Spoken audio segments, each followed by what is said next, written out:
ഒരു വിഷു കാലം അല്ലെങ്കിൽ ഒരു സമ്മർ വെക്കേഷൻ ആ 2 മാസങ്ങൾ ഏപ്രിലും മെയിലും ഒരുപാട് സിനിമകൾ തിയേറ്ററിൽ ഇറങ്ങുന്നു. പക്ഷേ ആ മാസങ്ങൾ ഇറങ്ങിയ സിനിമകളെക്കാട്ടും കൂടുതൽ കളക്ഷൻ ആ വർഷം ജനുവരിയിൽ റിലീസ് ചെയ്ത ഒരു സിനിമ ശരിക്ക് വിഷു സീസണും തൂക്കി എന്ന് പറയാം. അങ്ങനത്തെ ഒരു സമ്മർ അല്ലെങ്കിൽ ഒരു വിഷു കാലഘട്ടം ഉണ്ടായിരുന്നു. ഞാൻ ആ ഒരു കാലഘട്ടത്തെക്കുറിച്ചും ആ സിനിമകളെ കുറിച്ചൊക്കെയാണ് ഇന്ന് ഡിസ്കസ് ചെയ്യാൻ പോകുന്നത്. 2000 എന്ന് പറയുന്ന ഒരു വർഷം, ആ ഒരു വർഷം തുടക്കം എനിക്ക് തോന്നുന്നു. ആ ഒരു വർഷം തുടങ്ങിയ സമയത്ത് അരയന്നങ്ങളുടെ വീട് എന്ന് പറയുന്ന ഒരു സിനിമ ആ ജനുവരി ഫസ്റ്റ് വീക്കോ സെക്കൻഡ് വീക്കോ ആണ് റിലീസായത്. ലോഹിദാസ് മമ്മൂട്ടി കൂട്ടുകെട്ടിൻ്റെ സിനിമ. അതിനു മുമ്പ് ഭൂതക്കണ്ണാടി എന്ന് പറയുന്ന ഒരു സിനിമ അവർ ചെയ്തു. ആ സിനിമ ബോക്സ് ഓഫീസിൽ വിജയമല്ലായിരുന്നു, പക്ഷെ നല്ലൊരു സിനിമയായിരുന്നു. ക്രിട്ടിക്കലി ഒരുപാട് അപ്രിസിയേഷൻ കിട്ടിയൊരു സിനിമയായിരുന്നു. അതുപോലെ തന്നെ സത്യം ശിവം സുന്ദരം എന്ന് പറയുന്ന ഒരു സിനിമ, അത് ശരിക്കും ആ 99 ഡിസംബറിൽ ഇറങ്ങേണ്ട ഒരു സിനിമയായിരുന്നു. അത് തള്ളിയിട്ട് 2000 തുടക്കമാണ് ഇറങ്ങിയത്. ഈ 2 സിനിമകളും പക്ഷേ ബോക്സ് ഓഫീസിൽ അങ്ങനെ വൻ വിജയമില്ലായിരുന്നു. എനിക്ക് തോന്നുന്നു അരയന്നങ്ങളുടെ വീട് തൃശ്ശൂര് രാഗം തിയേറ്ററിൽ ഇറങ്ങി ഒരു 2-3 ആഴ്ച റെഗുലർ ഷോ ഉണ്ടായിരുന്നുള്ളൂ. പിന്നെ കുറച്ച് ന്യൂൺ ഷോ ഒക്കെ ഉണ്ടായിരുന്നു. എറണാകുളത്ത് ഞാൻ കേട്ടിട്ടുണ്ട് 19 ദിവസത്തോളം നല്ല രീതിയിൽ കളക്ട് ചെയ്തിട്ടുണ്ട്. പക്ഷെ അതൊരു വൻ വിജയമല്ലായിരുന്നു. അതിനൊരു കാരണം ഞാൻ മനസ്സിലാക്കിയത്, അല്ലെങ്കിൽ എൻ്റെ ഒരു സ്റ്റഡിയിൽ എനിക്ക് തോന്നുന്നത്, ആ ജനുവരി 26-ന് ഇറങ്ങിയ ഒരു സിനിമ നരസിംഹം, 6-ാം തമ്പുരാന് ശേഷം ഷാജി കൈലാസ് മോഹൻലാൽ കൂട്ടുകെട്ട സിനിമ, എനിക്ക് തോന്നുന്നു ഒരുപാട് റെക്കോർഡുകൾ ബ്രേക്ക് ചെയ്ത ഒരു സിനിമയായിരുന്നു. അങ്ങനെ ഒരു ഇൻഡസ്ട്രി ഹിറ്റൊന്നും അല്ല എന്ന് എനിക്ക് തോന്നുന്നു. എനിക്ക് അതിൻ്റെ കണക്കും കാര്യങ്ങളൊന്നും എനിക്ക് അറിയാത്തതുകൊണ്ട് ഞാൻ അങ്ങനെ ഭയങ്കര ഉറപ്പിച്ച് പറയുന്നില്ല അതൊരു ഇൻഡസ്ട്രി ഹിറ്റ് ആണോ എന്നുള്ളത്. നരസിംഹം എങ്കിലും നരസിംഹം ഒരു വൻ വിജയമായി. ശരിക്കും നമുക്ക് ഒന്നും പറയേണ്ട കാര്യമില്ല. നരസിംഹം എന്ന് എനിക്കൊണ്ട് കാണാത്ത മലയാളികൾ ഉണ്ടാവില്ല നരസിംഹം സിനിമയൊക്കെ. ആ വർഷം നരസിംഹം ഇറങ്ങി. നരസിംഹത്തിന്റെ ഒരു എന്താ പറയാ, ഒരു യാത്ര, ഇങ്ങനെ ഭയങ്കര വല്ലാത്തൊരു ഓട്ടമാണ് ശരിക്കും നരസിംഹം. ഇങ്ങനെ ഹൗസ്ഫുൾ ആയി ഓടിക്കൊണ്ടിരിക്കുന്നു. ജനുവരിയിൽ റിലീസായി, ഫെബ്രുവരിയായി, മാർച്ച് ആയി കഴിഞ്ഞപ്പോൾ ഈ എക്സാമിന്റെ ഒക്കെ സമയം, ഞാൻ 10ാം ക്ലാസ്സിൽ പഠിക്കുമ്പോഴാണ് നരസിംഹമൊക്കെ ഇറങ്ങുന്നത്. അപ്പോൾ 10ാം ക്ലാസ് എക്സാം കഴിഞ്ഞിട്ടാണ് ആ ഒരു സിനിമ തിയേറ്ററിൽ പോയിട്ട് കാണുന്നത്. എനിക്കൊന്നും റിലീസായ സമയത്തൊന്നും കണ്ടിരുന്നില്ല. പിന്നീട് ആ 10ാം ക്ലാസ് എക്സാം കഴിഞ്ഞ് നിൽക്കുന്നൊരു സമയത്ത് പോകുന്നു. ശരിക്കും പറഞ്ഞാൽ ഒരു ലാസ്റ്റത്തെ ഒരു എക്സാം ഉണ്ട്. ആ ഒരു എക്സാമിന് ഒരാഴ്ച ഗ്യാപ്പ് കിട്ടിയപ്പോൾ അതിൻ്റെ ഇടയ്ക്കാണ് ആ സിനിമ പോയി കാണുന്നത്. അന്ന് വലിയ തിരക്കൊന്നും ഇല്ലായിരുന്നു. കാണുന്നവരെല്ലാവരും കണ്ടു കഴിഞ്ഞിട്ടുണ്ടായിരുന്നു. പക്ഷെ ഇത് കഴിഞ്ഞ് സ്കൂൾ അടച്ചു, വെക്കേഷൻ തുടങ്ങുന്നു. പിന്നെ വീണ്ടും നരസിംഹത്തിൻ്റെ ഒരു കളക്ഷനായിരുന്നു. ആ ഒരു സമയത്ത് 2000 വിഷു എത്തിക്കഴിഞ്ഞപ്പോൾ കുറച്ച് സിനിമകൾ തിയേറ്ററിലെത്തി. അതിലൊന്ന് മോഹൻലാലിൻ്റെ തന്നെ നരസിംഹത്തിന് ശേഷം ഇറങ്ങുന്ന ആ വർഷത്തെ സിനിമ, ഫാസിൽ സംവിധാനം ചെയ്യുന്ന ഹരികൃഷ്ണന് ശേഷം ഭയങ്കര പ്രതീക്ഷയിൽ വന്ന സിനിമ. കാരണം മോഹൻലാൽ, സംയുക്ത വർമ്മ, അന്ന് സംയുക്ത വർമ്മയൊക്കെ സിനിമയിൽ വന്നിങ്ങനെ കത്തി കയറുകയാണ്. ഒരു വർഷമായിട്ടുള്ളൂ സിനിമയിൽ. അതിൻ്റെ തൊട്ടുമുമ്പത്തെ 99-ലാണ് വീണ്ടും ചില വീട്ടുകാര്യങ്ങൾ സിനിമയിൽ വരുന്നത്. ഗീതു മോഹൻദാസ്, ബാലതാരമായിട്ട് തുടങ്ങിയ ഗീതു മോഹൻദാസിൻ്റെ ഒരു തിരിച്ചുവരവ്, നല്ല നല്ല പാട്ടുകൾ, ഓൾറെഡി പാട്ടൊക്കെ ഹിറ്റായിരുന്നു. ആ സിനിമയുടെ ലൈഫ് ഈസ് ബ്യൂട്ടിഫുൾ. പക്ഷെ ആ സിനിമ അന്ന് ബോക്സ് ഓഫീസിൽ പരാജയമായിരുന്നു. അത് ഇറങ്ങിയ ദിവസങ്ങൾ തന്നെ വളരെ മോശം ഒപ്പീനിയനാണ് ആ ഒരു സിനിമയ്ക്ക് കിട്ടിയത്. പക്ഷെ ആ സിനിമ മോശം സിനിമയാണോ എന്ന് ചോദിച്ചാൽ നമുക്ക് അങ്ങനെ പറയാൻ പറ്റില്ല. പക്ഷെ പല രീതിയിൽ അതിനെ കുറിച്ച് ഒപ്പീനിയൻ ഉണ്ടായിരുന്നു. അത് നല്ലൊരു പ്രണയ സിനിമയാണ്. അതൊരു ഹസ്ബൻഡ് വൈഫിൻ്റെ ഒരു പ്രണയവും ഇവരുടെ ഇടയിലെ കുറേ പ്രശ്നങ്ങളും അങ്ങനെയൊക്കെയായിരുന്ന സിനിമ കണ്ടവർക്കൊക്കെ അറിയാം.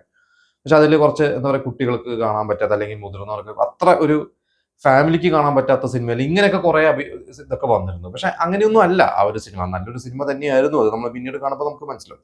പക്ഷെ എന്തുകൊണ്ടോ ആ സിനിമ അന്ന് ബോക്സ് ഓഫീസിൽ പരാജയമായിരുന്നു. പിന്നെ പ്രിയം എന്ന് പറയുന്ന ഒരു സിനിമ, കുഞ്ചാക്കോ ബോബൻ്റെ, സനൽ എന്ന് പറയുന്ന സംവിധായകൻ്റെ. നമുക്കറിയാം ഇന്നും പ്രിയം നമ്മുടെ ഫേവറേറ്റ് സിനിമയാണ്. ഞാനൊക്കെ തിയേറ്ററിൽ പോയിട്ട് ഈ പറഞ്ഞ പോലെ പ്രിയം കണ്ടിട്ടുള്ളതാണ്. അതിൽ ബാലതാരം മഞ്ജിമ, അങ്ങനെ കുറേ പേര് ബാലതാരമായിട്ട് വരുന്നു ആ സിനിമയിൽ. സാബ് ജോണിന്റെ സ്ക്രിപ്റ്റാണ്, ചാണക്യനൊക്കെ ഇത് സാബ് ജോണിന്റെ സ്ക്രിപ്റ്റാണ്. ജഗദീഷ് ശ്രീകുമാറിന്റെ കോമഡി, നല്ല രസമുള്ള സിനിമ, രസമുള്ള പാട്ടുകളായിരുന്നു. ആ അതിലെ നായിക അവരൊറ്റ സിനിമ കഴിഞ്ഞിട്ട് അഭിനയിച്ചിട്ടില്ല. ഇപ്പോൾ അതിലെ നായിക വീണ്ടും വിദേശത്ത് എവിടെയാണ്. അവരുടെ ഇൻസ്റ്റഗ്രാമിലൊക്കെ നമ്മൾ അവരുടെ കുറിച്ചുള്ള അവരുടെ ഇന്റർവ്യൂസ് വരെ നമ്മൾ കണ്ടിട്ടുണ്ട്. അവരെനിക്ക് തോന്നുന്നു നാട്ടിൽ വന്നു കഴിഞ്ഞ സമയത്ത് പൊങ്കാലയ്ക്കൊക്കെ വന്നിട്ട് ഒരു ഇന്റർവ്യൂ ഒക്കെ കൊടുത്തിട്ടുണ്ടായിരുന്നു. അപ്പോൾ പ്രിയം ആ വെക്കേഷൻ സമയത്ത് ഒരു വിന്നറായിരുന്നു. പിന്നെ പൈലറ്റ്സ് എന്ന് പറയുന്ന സിനിമ, രാജീവ് അഞ്ചറ്റ്, സുരേഷ് ഗോപിയുടെ പൈലറ്റ്സ്, ഒരു ഫ്ലോപ്പ് സിനിമ തന്നെയായിരുന്നു. എനിക്ക് ആ സിനിമയെ കുറിച്ച് ഓർമ്മ തന്നെയല്ല. ഞാൻ തിയേറ്ററിൽ കണ്ടിട്ടില്ല. പിന്നെ ഒരു TV എപ്പോഴും അവിടെ ഇവിടെയൊക്കെ കണ്ടിട്ടുള്ളൂ. പക്ഷെ എനിക്കങ്ങനെ വലിയ ജ്യോതിർമയൊക്കെ അഭിനയിച്ചിട്ടുണ്ടെന്നാണ് എൻ്റെ ഒരു ഓർമ്മ. ജ്യോതിർമയാണ് പ്രവീണയാണെന്ന് തോന്നുന്നു. എന്തായാലും ആ സിനിമ അന്ന് വലിയ വിജയമല്ലായിരുന്നു. വിജയമല്ല, ഫ്ലോപ്പ് തന്നെയായിരുന്നു. പിന്നെ അയ്യപ്പൻ്റെ അമ്മ നെയ്യപ്പൻ ചുട്ടു എന്ന സിനിമ, ആ ഒരു സിനിമയും ശരിക്കും ഞാൻ എൻ്റെ ഓർമ്മയിൽ ഞാൻ കണ്ടിട്ടില്ല, തിയേറ്ററിൽ കണ്ടിട്ടില്ല. അത് ആ ഒരു വെക്കേഷൻ സമയത്ത് വന്നാണ്. പക്ഷെ വലിയ ഒരു വിജയമൊന്നും അല്ലായിരുന്നു. മാത്യു പോൾ എന്നുള്ള ഡയറക്ടറായിരുന്നു. അദ്ദേഹത്തിൻ്റെ മകൻ തന്നെയായിരുന്നു അതിൽ അഭിനയിച്ചിട്ടുള്ളത്. അദ്ദേഹം ഒരു ഡോക്യുമെൻ്ററി ഫിലിം മേക്കറൊക്കെ ആയിരുന്നു. ആന്താറാം അലി എന്ന് പറയുന്ന നടി, ബോളിവുഡ് നടി. പിന്നീട് രാം ഗോപാൽ വർമ്മയുടെ ഒരു കമ്പനി പോലത്തെ സിനിമകളൊക്കെ നമ്മൾ കണ്ടിട്ടുണ്ട്. അവരന്ന് മസ്ത് എന്ന് പറയുന്ന സിനിമ കഴിഞ്ഞ് നിൽക്കുന്ന ഒരു സമയമാണ്. അവരുടെ ഒരു മലയാള സിനിമയാണ് ആ ഒരു സിനിമ എന്ന് പറയുന്നത്. പക്ഷെ അത് ശ്രദ്ധിക്കപ്പെടാതെ പോയ ഒരു സിനിമയാണ്. പിന്നെ ഈ ഏപ്രിൽ മാസം ഇത്രയും സിനിമകളാണ്. മെയ് ഒക്കെ എത്തിക്കഴിഞ്ഞപ്പോൾ എനിക്കൊണ്ട് മെയ് ഫസ്റ്റ് വീക്കോ അത് ഏപ്രിൽ എൻഡ് ഒക്കെ കഴിഞ്ഞപ്പോൾ ഒരു സിനിമ ഇറങ്ങി, വിനയന്റെ ഹിറ്റ് മേക്കർ വിനയൻ. 99 എന്ന് പറയുന്ന വർഷം 4 ഹിറ്റുകൾ കൊടുത്ത സംവിധാനമാണ് വിനയൻ ജയറാമിൽ വെച്ച് ചെയ്തൊരു സിനിമ ദൈവത്തിന്റെ മകൻ.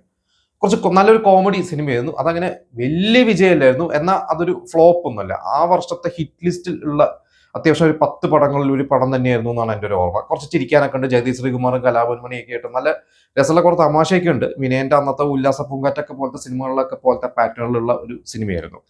പിന്നെ ജയറാമൻ തന്നെ കൊച്ചു സന്തോഷങ്ങൾ, അതൊരു ഇതേപോലെ തന്നെ മെയ് ഒരു സെക്കൻഡ് വീക്ക് ഒക്കെ ആയപ്പോഴാണ് ആ ഒരു സിനിമ ഇറങ്ങുന്നത്. കൊച്ചു സന്തോഷങ്ങൾ നമുക്കറിയാം വൻ വിജയമായ ഒരു സിനിമ തന്നെയാണ്. ലക്ഷ്മി ഗോപാൽ സ്വാമി എന്ന് പറഞ്ഞ നായിക അരണ്യങ്ങളുടെ വീട് കഴിഞ്ഞിട്ട് ചെയ്യുന്ന ഒരു സിനിമ.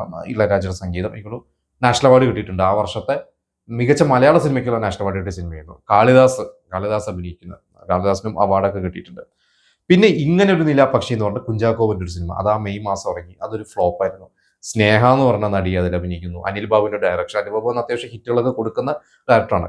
എനിക്ക് എൻ്റെ ഒരു ഓർമ്മ ശരിയാണ്, കൊച്ചു സന്തോഷങ്ങളും ഇങ്ങനെ ഒരു നിലാപക്ഷി ഒരേ ദിവസമാണ് ഇറങ്ങുന്നത്. കാരണം കൈരളിയിലും ശ്രീയിലായിരുന്നു. കൈരളിയിൽ കൊച്ചു സന്തോഷങ്ങൾ, ശ്രീയിൽ ഇങ്ങനെ ഒരു നിലാപക്ഷി. ഞാനൊന്ന് കൊച്ചു സന്തോഷങ്ങൾ കാണാൻ പോയിട്ട് ടിക്കറ്റ് കിട്ടാതെ ഇങ്ങനെ ഒരു നിലാപക്ഷി കണ്ടതല്ലേ. ഫസ്റ്റ് ഡേ തന്നെയാണെന്ന് എൻ്റെ ഓർമ്മ, മാറ്റ്നി ഷോ. ഇത് കഴിഞ്ഞിട്ട് പിന്നീട് കൊച്ചു സന്തോഷങ്ങൾ മറ്റൊരു ദിവസമാണ് പോയി കണ്ടത്. പിന്നെ ഇന്ദ്രിയം എന്ന് പറയുന്ന സിനിമ, അതും ഒരു മെയ് അവസാനത്തോട് കൂടിയാണ്. അത് തൃശ്ശൂർ കൈരളിയിലാണ് ഞാൻ കണ്ടത്. എനിക്ക് തോന്നുന്നു അപ്പോഴേക്കും ഇന്ദ്രിയം കൈരളിയിൽ വന്നപ്പോൾ കൊച്ചു സന്തോഷങ്ങൾ ശ്രീയിലോട്ട് മാറ്റി 2 ആഴ്ച ഗ്യാപ്പിൽ. ഇന്ദ്രിയം സൂപ്പർ ഹിറ്റ് ഒരു സിനിമയായിരുന്നു. ഒട്ടും പ്രതീക്ഷിക്കാതെ വന്ന ഒരു സിനിമ, ഭയങ്കര ഹിറ്റായി. അതിൽ എടുത്ത് പറയുന്ന സ്റ്റാർസ് ഒന്നുമില്ല. ഇന്നത്തെ ഒരു സൂപ്പർ സ്റ്റാർ അതിലുണ്ട്, വിക്രം. അന്ന് വിക്രം ശരിക്കും സേതു സിനിമയ്ക്ക് മുമ്പ് അഭിനയിച്ച, എനിക്ക് കുറച്ച് പെട്ടിയിലൊക്കെ കിടന്നിറങ്ങിയ സിനിമയാണ് ഇന്ദ്രിയം.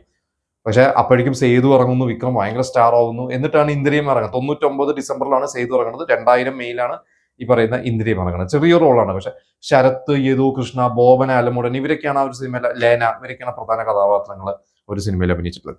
അപ്പൊ ഇത്രയും സിനിമകൾ ഉണ്ടെങ്കിലും ഇതിൽ പ്രിയം ഒരു ഹിറ്റ് സ്റ്റാറ്റസിൽ പെട്ടൊരു സിനിമയാണ്. കൊച്ചു സന്തോഷങ്ങൾ ഹിറ്റാണ്, ഇന്ദ്രിയം ഹിറ്റാണ്. ദൈവത്തിന്റെ മകൻ എനിക്ക് തോന്നുന്നു ആവറേജ് പോയ സിനിമയാണ്. പക്ഷെ ഇതിനെക്കാട്ടൊക്കെ കളക്ഷൻ നരസിംഹം തന്നെയായിരുന്നു. ആ ഒരു എനിക്ക് തോന്നുന്നു ഏപ്രിലും മെയിലും നരസിംഹം നല്ലോണം ഓടിയിട്ടുണ്ട്. ഏപ്രിൽ എന്തായാലും നരസിംഹം വന്ന് തിയേറ്ററിൽ ഓടി.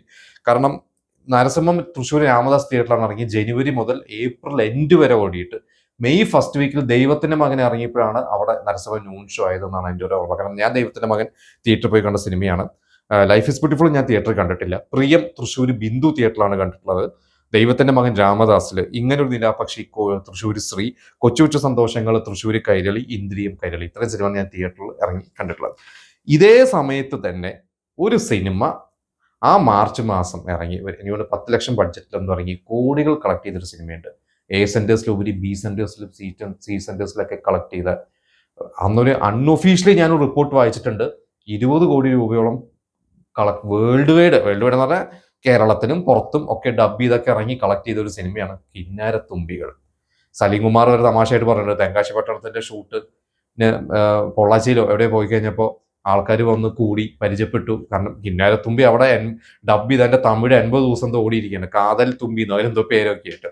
കിന്നാരത്തുമ്പി നമുക്കറിയാം ഷക്കീല തരംഗം കൊണ്ടുവന്ന ഇതായിരുന്നു കിന്നാരത്തുമ്പി. അത് മാർച്ചിലാണ് ഇറങ്ങിയത്. അതും ഭയങ്കരമായിട്ട് തൃശ്ശൂർ സ്വപ്ന തിയേറ്ററിലാണ് സിനിമ ഇറങ്ങി. കുറെ കാലം സ്വപ്നയിൽ ഓടിയിട്ടുണ്ട്. അതേ സമയത്ത് തന്നെ രതിനിർവേദം, പഴയ ഭരതന്റെ രതിനിർവേദം വീണ്ടും റിലീസ് ചെയ്തിരുന്നു. അത് തൃശ്ശൂർ ജോസ് തിയേറ്റർ റിലീസ് ചെയ്തു എന്നാണ് എൻ്റെ ഒരു ഓർമ്മ. പിന്നെ നീലത്തടാകത്തിലെ നിഴൽ പക്ഷികൾ എന്ന് പറഞ്ഞ് മറ്റൊരു പടം, ഒരു A സർട്ടിഫിക്കറ്റിൽ സിനിമയായിരുന്നു. എൻ്റെ ഓർമ്മ ശരിയാണെങ്കിൽ കുമരക രഘുനാഥൊക്കെ അതിൽ അഭിനയിച്ചിട്ടുണ്ട്. ആ ഒരു സിനിമയും ഈ ഒരു സമയത്ത് തിയേറ്ററിൽ ഉണ്ടായിരുന്നു. പിന്നെ കാഹോന പ്യാരയ്ക്ക് ആ ജനുവരിയിൽ ഇറങ്ങിയ സിനിമയാണ്. അത് വീണ്ടും റിലീസ് ചെയ്തിരുന്നു. തൃശ്ശൂർ രാഗത്തിൽ അത് റിലീസ് ചെയ്തിരുന്നു. അത് എനിക്ക് കറക്റ്റ് ഡേറ്റ് ഒന്നും എനിക്ക് ഓർമ്മയില്ല. പക്ഷെ അത് റിലീസ് ചെയ്ത് കുറച്ചു കാലം കാഹോന പ്യാരയെ ഓടിയിട്ടുണ്ട്. പിന്നെ ലിയോണാർഡോ ഡിക്കാപ്രിയോ ടൈറ്റാനിക്കിലൂടെ താരമായി നിൽക്കുകയാണ്. ഡിക്കാപ്രിയോന്റെ ബീച്ച് എന്ന് പറയുന്ന ഒരു സിനിമയും ഇതേപോലെ ആ ഏപ്രിൽ മെയ് മാസങ്ങളിൽ തൃശ്ശൂർ റിലീസ് ചെയ്തിട്ടുണ്ട്. തൃശ്ശൂർ രാഗത്തിൽ റിലീസ് ചെയ്തിട്ടുണ്ടായിരുന്നു.